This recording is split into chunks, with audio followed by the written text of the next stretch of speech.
What is up, everybody, and welcome back to another video. And in today's video, we are going to be talking about the former first-round draft pick by the Detroit Lions in the 2019 NFL Draft, T.J. Hockenson, and how he played the last season. Let's get it started.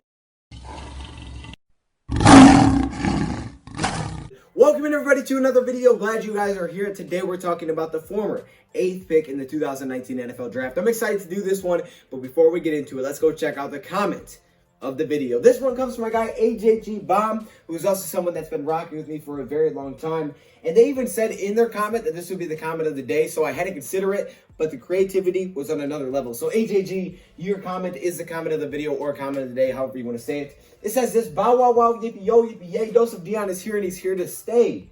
Boom, comment of the day. I love that. The creativity is great. That was really good. So I had to put that on here. Shout out to AJG Bomb, man. I know you're watching a lot of my videos, and I appreciate the heck out of you, so I had to give you the comment of the day for this one. Also, who was the L&M that said he thought that his president one would make the whiteboard?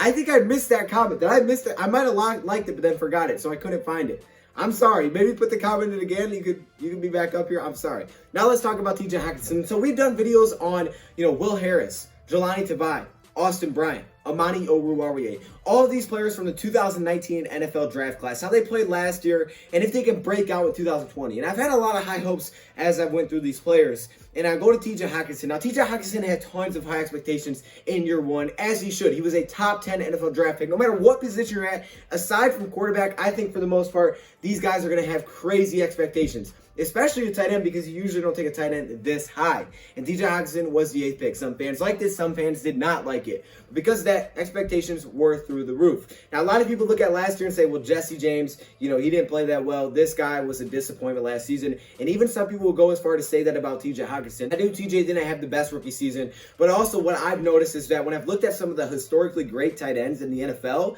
usually their first year isn't that great. Usually it takes at least a year for them to get comfortable. Now, we can see big breakouts here, 2, year 3, but usually that rookie season isn't that crazy. I mean, Gronkowski had a really solid one with 10 touchdowns, but aside from that, some of the great tight ends didn't have that crazy of years, and we'll get into that a little bit later. So I kind of understand why he wasn't, super incredible year one. Plus, for the Detroit Lions, they were adjusting everybody to a new offense, and that was around Darrell Bevell. So a lot of moving pieces, a whole new tight end group, then a new partner with Jesse James. It was a lot of moving pieces for last season, and I would say he did pretty well, okay? If you look at his stats from the season, he had 59 targets that went for 32 receptions, 367 receiving yards, which is 11.5 yards per reception. He did have 2 touchdowns. He had 30.6 yards per game. He averaged about 30 yards per game, 54.2% catch rate, and 6.2 yards per target, which is not very long. Now, a lot of people look at that and say, okay, those are solid numbers, but the big problem with this 6'5", 247-pound tight end is that a lot of those numbers came in week 1, and they did. Against Arizona, T.J. Hockenson balled out.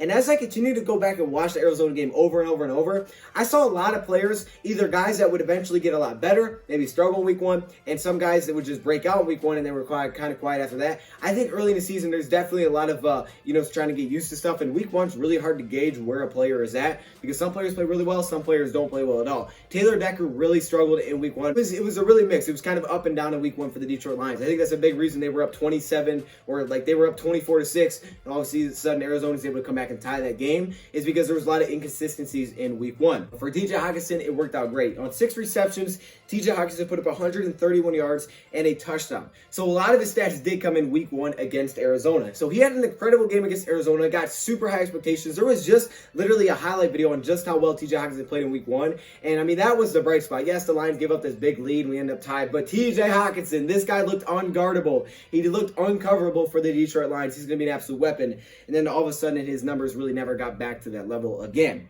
Now, I've watched the strengths and weaknesses. And let me just say, when I watched T.J. Hockenson back, I noticed there's not really any glaring weaknesses, which is strange, because when you look at those numbers, you would say to yourself, well, you would think he put up bigger numbers if there's no major weaknesses. I didn't see anything that he really did wrong. I think it was a mixture of a few small things that really hurt him, but we'll get to that in a second. Keep in mind, he also only played in 12 games. He had to deal with 2 injuries during the season, so missing 4 games is definitely going to impact the numbers that you put up. Now, this is interesting, so I'm going to run through this, and I'm going to talk about some of the other historically great tight ends, because the thing is, like a lot of our receivers, Kenny Golladay, Marvin Jones, all these guys had to go through missing Matthew Stafford for half the season. And we've went through the numbers. The Lions went from 312 yards passing per game to 175 without Matthew Stafford. That's going to impact some numbers. And for a guy like TJ Hockenson, I was curious to see, well, how much did TJ Hockenson's numbers really drop off once Matthew Stafford went out? I've never looked at that. And let me just say, his numbers dropped off a ton. TJ Hockenson looked way different in the second half of the season. You could tell it on the field, and you could also just see in the numbers. Now, he did miss 4 games. Keep that in mind, so that's a big impact. But what I wanted to do, because I do this with Stafford, I do this with Kenny Golladay, what if TJ Hockenson had Matthew Stafford for the whole season? Now, how do we figure that out? Well, we figured it out by looking at what he did in his first 8 games. The first 8 games, because he was healthy for all those games with Matthew Stafford, what kind of numbers did he put up in the first 8 games this season? Then we double that just for a nice little average, just for fun, just see what kind of pace that he would have been on if Stafford was healthy and he was healthy for the season. Well, basically, the first 8 games of the year, okay, you guys heard the regular stats for the full season. In the first 8 games, most of those stats came in the first 8 games. He had 22 receptions for 296 receiving yards, both of his touchdowns on 38 targets, and he had a 57.8% catch percentage in the first 8 games. So his catch percentage was higher. It was under 50% in the last 8 games. 57.8% in the first 8 games. That's a giant difference. Almost 300 over 367 yards come. He only had 71 receiving yards in his final 4 games. No touchdowns in his final 4 in the last 4 games of that. Without in the 4 games without Matthew Stafford, and he only had 10 more receptions in the 4 games without Matthew Stafford. So if you double those numbers like we do for Stafford, say he was on pace for 5,000, 38 touchdowns. If you double those numbers, he would have been on pace for 44 receptions, 592 yards, and 4 touchdowns. That would have been the numbers that he would have been on pace to put up if Matthew Stafford was healthy the whole season, and he was as well. So I'm looking at those numbers and I'm saying, well, those are pretty good numbers for a rookie tight end. I mean, usually rookie tight ends aren't putting up numbers like that. I kind of want to put those numbers that he would have put up in perspective, okay? I want to put those numbers in perspective to some of the greatest tight ends we have ever seen in the NFL, and one of the best tight ends, if not the best tight end in the NFL right now. Let's put those numbers in perspective to those guys' rookie years, to TJ Hockenson's rookie year. If you look at Tony Gonzalez's stats as a rookie, Tony Gonzalez is one of the greatest tight ends of all time. Most people recognize him as that. Tony Gonzalez put up nearly identical stats to what TJ Hockenson put up. Now, that's full season stats. Like TJ Hockenson, his full season stats was just 367 yards, the 32 receptions. If you look at Tony Gonzalez's stats for his rookie year, they're nearly identical to that. And Tony G played in all 16 games when TJ Hockenson only played in 12. So that's good. Look at Antonio Gates. Antonio Gates in his rookie season, he played in 15 games, I believe. He had 24 receptions for 389 yards, 2 touchdowns. So those are, again, almost identical stats to what TJ Hockenson put up in 3 less games. If you look at Gronkowski, 42 receptions for 546 yards and 10 touchdowns. Now, sure, those stats look great. But then if you look at the numbers that TJ Hockenson was on pace for, he would have actually had more receptions, more yards, and just 6 less touchdowns. Then you look at a guy like George Kittle, the best tight end arguably in the league right now. His rookie year, 43 receptions, 515 yards, 2 touchdowns. Again, if TJ Hockenson would have kept the pace from the first 8 games, he would have put up better numbers than what George Kittle did in his rookie season. So my point is here is that, oh yeah, we can just look at it and say, well, if he didn't miss games, if he didn't do this, if he was healthy the whole year, Matthew Stafford's healthier, yeah, those are factors that we had to take into account. But at the same time, I just kind of want to put it in perspective. He actually didn't have that bad of a rookie season. I mean, 57.8% catch percentage isn't bad. Kenny Golladay didn't even put it up in a 60% catch percentage. All right, his was below 60%. So I'm looking at a guy like TJ Hockenson. His numbers actually weren't that bad, and it was a big factor that he lost Matthew Stafford for half the season, like a lot of players. He's trying to get to a new offense, trying to be comfortable, and all of a sudden he loses his star quarterback. There's a big drop-off between Stafford and Jeff Driscoll, Stafford and David Blau. We understand that. We saw that with the Lions team stats. What he did well last year and what he did not do well. And even coming out of college, this was kind of the similar thing. People looked at TJ Hockenson coming out of college and said, this guy really doesn't have weaknesses at all. He might be the prospect with the least amount of weaknesses coming out of the class. And when you watch him last year, he didn't have tons of weaknesses. I think it was a mixture of things, which we'll get into. So we're going to start with the strength that I took away from him last season. The first thing is his ability to lead block. Now, T.J. Hockenson, coming out of the draft, had tons of versatility. You can line him up basically as a slot, as a tight end, inline. You can line him up however you wanted to, almost as a fullback.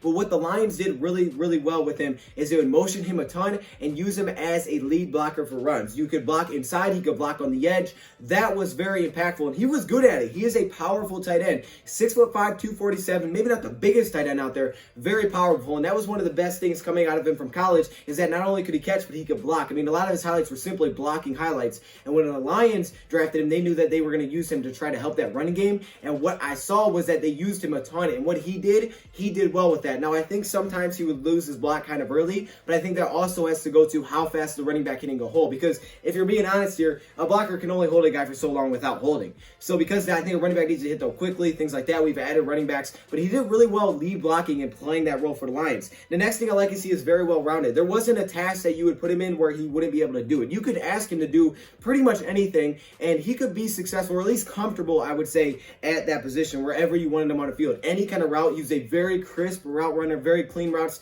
That's also something that we saw with him in college, but it was very smooth, a very smooth player initially. Week one, this guy was smooth running routes against the Arizona Cardinals. He had great concentration when the ball was in the air, okay? Never lost concentration. Now, sure, he didn't catch everything. His catch percentage wasn't great, but he had really good concentration. He tried to focus on things, and that's what I liked. Now, what are a couple weaknesses I took away? Not a ton, but there are a few. The first thing is I saw him miss a couple of pass blocks. Okay, so basically the Lions would use him in pass protection at times instead of going out, and I saw a couple of times he would miss those. Really tough to block for the pass in the NFL, especially against teams like the Cardinals in the NFC North. We have a lot of good edge rushers out there, so I think that's a really tough challenge. But for T.J. Hockenson, I think he did struggle with that a couple times, missing a few blocks. I saw he misses that can completely destroy a play. So I did see him miss a few. He did pick up a few, but he also did miss a few as well, and that was one little problem. But I also did see that he was good with it. He just missed a few here and there. Another thing is I think he lost a lot of confidence. I think when Matthew Stafford went down, and then when you're putting these backup quarterbacks in, you have this first-year coordinator,